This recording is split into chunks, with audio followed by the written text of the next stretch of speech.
इब्राहिम अलैहिस्सलाम जी सीरत ॾिसे थी जे जन्नत वञणु चाहींदो, रब खे राज़ी करणु चाहींदो, मस्जिदनि जी तामीर में दिलचस्पी वठंदो कर, अल्लाह जा घर तामीर कंदो कर। तुंहिंजे पाड़े में मस्जिद कोन्हे, मस्जिद तामीर कर। तुंहिंजे पाड़े में मस्जिद ठहे पई, वधी करे मस्जिद में दिलचस्पी वठ।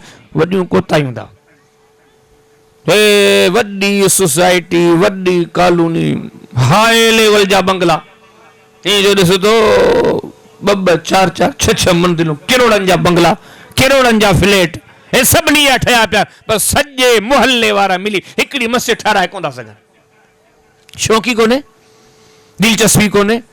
पंहिंजे घर ते हे किरोड़ बि ख़र्च आहे, मुवहिद आहे, तो ईद वारो, समाजी मुआशरे वारनि जे नज़रनि में दीन वारो आहे, पर हाल इहो अथसि पंहिंजे घर ते किरोड़ बि ख़र्च कंदो, अल्लाह जे घर में सिरनि जी टाली न ॾींदो। हीउ कमु कोन थींदा असांखां।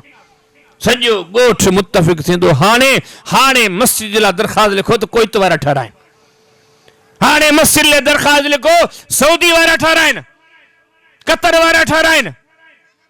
यकीन ॼाणियो, वञी करे ॾिसो वॾा वॾा हैसियत वारा माण्हू ओताक ॾिसो, पर मौलवी साहब जो साईं ॾिस मुंहिंजे लाइ का मस्जिद मंज़ूर करा।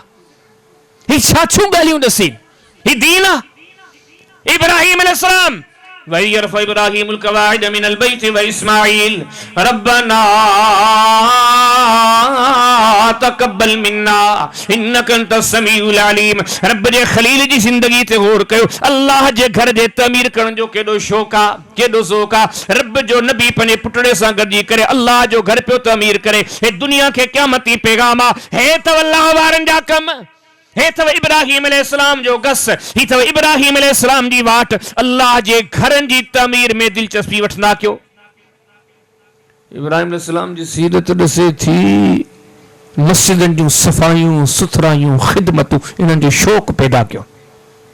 यकीन ॼाणो, जेके ॻाल्हियूं ॾिसां पियो न, हे बेसमझ त ठहियो, पर असां समझदारनि में कोन रहियूं आहियूं।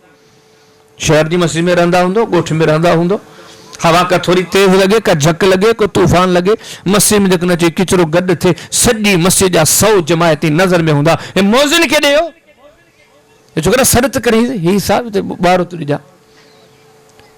अरे ख़ुदा जा बंदा, ही तव्हांखे कंहिं सोच ॾिनी आहे? असां को बि कमु न कंदासीं। यकीन ॼाणो, हे बिठा हूंदासीं मस्जिद में, जेकॾहिं 4 शयूं अॻिते पोइते पयूं आहिनि, मौज़िन खे सिर करो था वठी अची, ही त सिधो कर। हे ॻाल्हियूं कड़ियूं अथव, पर हक़ीक़त अथव। मस्जिद जी सफ़ाई असांजो कम ई कोन्हे, जेका असांजी जदीद हींअर सोच अथव दीनदारनि जी, हे असांजो कम ई कोन्हे। के अनसिधी तरह, सिधी तरह न चई नथा सघूं, अनसिधी तरह हिन कम में असीं पंहिंजी बेइज़्ज़ती था सम्झूं। चौधरी साहब वारो खणी मस्जिद खे न ॾे, ही हिन जी शान जे ख़िलाफ़ आहे। डॉक्टर साहब जेकॾहिं वारो खणी मस्जिद खे ॾे, हिन जी सोच आहे हे मुंहिंजी शान जे ख़िलाफ़ आहे, हे मुंहिंजे स्टेटस जे ख़िलाफ़ आहे। यकीन ॼाणियो, कहिड़ियूं ॻाल्हियूं ज़िक्र कयूं। हे इब्राहिम अलैहिस्सलाम जो तरीक़ो आहे। सीरत खलील, सीरत इब्राहिम अलैहिस्सलाम ॾिसे थी, अल्लाह जे घर जी ख़िदमत जो जज़्बो पैदा कयो। वो कॾहिं बि पंहिंजे स्टेटस खे न ॾिसंदा कयो, कॾहिं बि पंहिंजी हैसियत खे न ॾिसंदा कयो, कॾहिं बि पंहिंजे इल्म, डिग्री ऐं मनसब उहिदे खे न ॾिसंदा कयो। इब्राहिम अलैहिस्सलाम जहिड़ो नबी, वत्तख़ज़ल्लाहु इब्राहिम ख़लीला, जंहिंखे रब फरमाया त मूं पंहिंजो ख़लील बणायो आहे, उहो इब्राहिम। सलामुन अला इब्राहिम, वो जिते रब सलाम मोकले तो वो इब्राहिम अलैहिस्सलातु वस्सलाम। सही बुखारी पढ़ो, मेराज जा तस्करा मुख़्तलिफ़ हदीसनि जे किताबनि में पढ़ी ॾिसो। पाक नबी मोहम्मद करीम सलाम इरशाद फरमाईंदा, मेराज जी रात काफ़ी नबियनि सां मुलाक़ातूं थियूं आहिनि। यकीन ॼाण, इब्राहिम अलैहिस्सलाम खे जिथे ॾिसने सभिनी खां निरालो। पहिरें आसमान ते बि नबी मिलिया, बे आसमान ते बि नबी मिलिया, 3 आसमान ते बि नबी मिलिया, 4थे ते 5 ते 6 ते 7 ते, पर यकीन ॼाण इब्राहिम अलैहिस्सलाम खे मोहम्मद करीम अलैहिस्सलाम जेको मेराज जी रात ॾिठो बि सभिनी खां आला हा। हाणे फरमाईंदा, मूं इब्राहिम अलैहिस्सलाम खे ॾिठो 7 आसमान ते पहुतो आहे, फ़रिश्तनि जे काबे बैतुल मामूर में दाख़िल थियो आहे।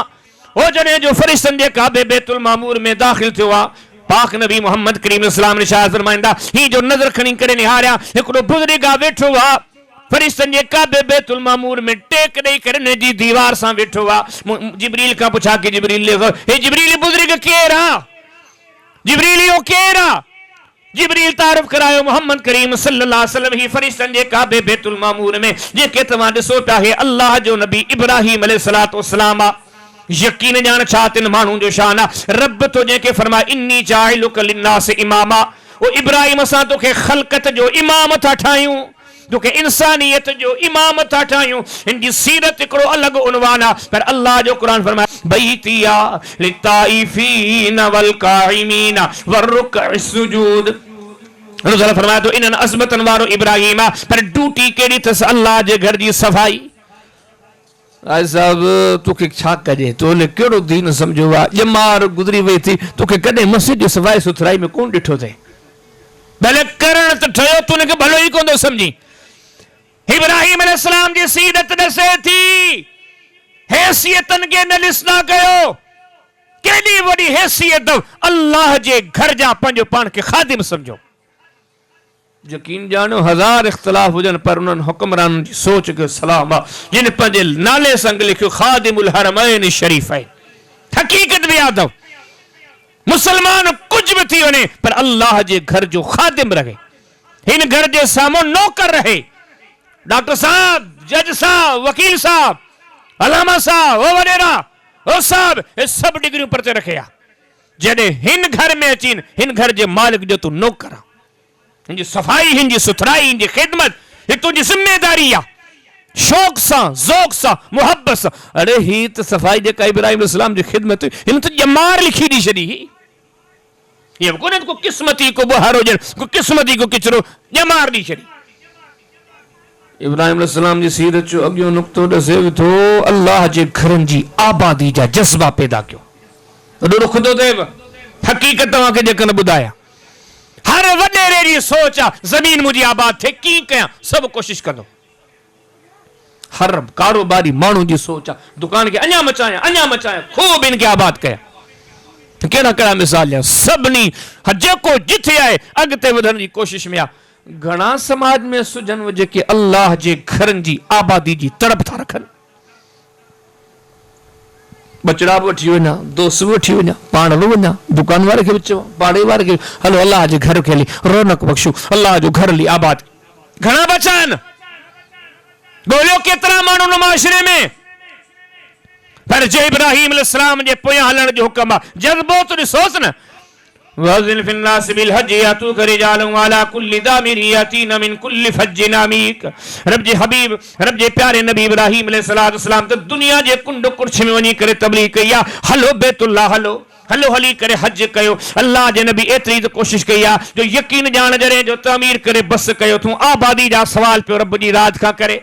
रब्बना वबस फीहिम रसूलन मिनहुम यतलू अलैहिम आयातिका व युअल्लिमुहुमुल किताब वल हिकमा व युज़क्कीहिम इन्नका अंतल अज़ीज़ुल हकीम। अल्लाह हाणे हिन शहर में बैतुल्लाह जुड़ी वियो, हाणे हिन शहर में अहिड़ो माण्हू पैदा फरमा, अहिड़ो माण्हू मबूस फरमा जेको इन घर खे आबाद करे, जेको ते दीन जी तालीम ॾे, हिकमत जूं ॻाल्हियूं माण्हुनि खे सेखारे। इब्राहिम अलैहिस्सलाम जी सीरत ॾसे थी, अल्लाह जा बंदा सीरत खलील ते हली जे रब खे राज़ी करण थो चाही, जेकॾहिं सीरत खलील ते हली करे अल्लाह जो महबूब मकबूल बंदो बणजण तो चाही, जिथे दिमाग ही दिल में हज़ारे सोचूं खणी करे हली तो, ही भी शे कमाया, ही भी शे कमाया, हिन खे बाबाद कया, हिन खे बाबाद कया। इन दिल ऐं दिमाग जे अंदर हिकिड़ो खानो अहिड़ो बि रखजो अल्लाह जे घर जी आबादी जो फिक्र करी।